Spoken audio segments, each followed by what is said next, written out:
بريا dadka ku dhintay ceelafweyn inuu naxariista janno ka waraabiyo kuwa dhaawacay in la haybayo waxaan leeyahay dhibaatada hala joojo dadka ka faa'iideysanaya dhibaatooyinka waa dadooda dhexdii isku degaana muddo 4 sanadood socotay tanaasul badan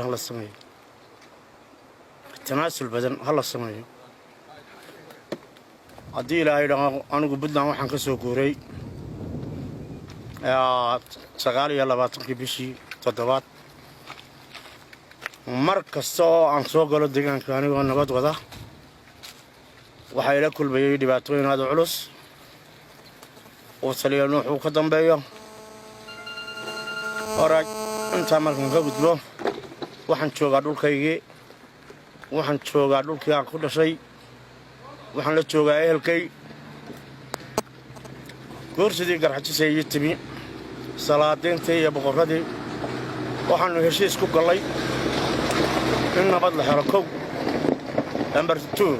waxaanu heshiis ku galay in xabad joojin la sameeyo waxaanu heshiis ku galay in wada hadal la furo jabhadan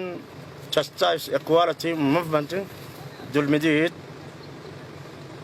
waxay u taagantahay jabhad hubaysan siyaasadeeda wadata eldariiskeeda leh golaheedii dhexe leh ma aha qof warta la soo qabanayo la hogaaminayo haddii ay laba baarti soo qaybsameen qaybina Hargeysa qabatay qaybina fadhido argaabo oo ay suurto gelin waayeen arrintii aan ku ballanay qawaacib xumada ka iman doonta cid baa mas'uul ka noqon doonta haddii alla yiraahdo إن كير عبد الرحمن الله يرحمه سلطان كا هرو أفلاقاتين يبغرده هرو أفلاقاتين يبغرده تشالي ذا أفلاقاتي أدي أدبان تبدا أن تشالي ذا وحال سنة يارنتا بدأ عصبر تبلي إن أرمها سيماتان بدأ عصبر إن بقر تبلي أفلاقاتي ويصاب توقف كجرم باقي سالشيك تونا هدي الله يرحمه وحوك شغل شري وحوك أهان شري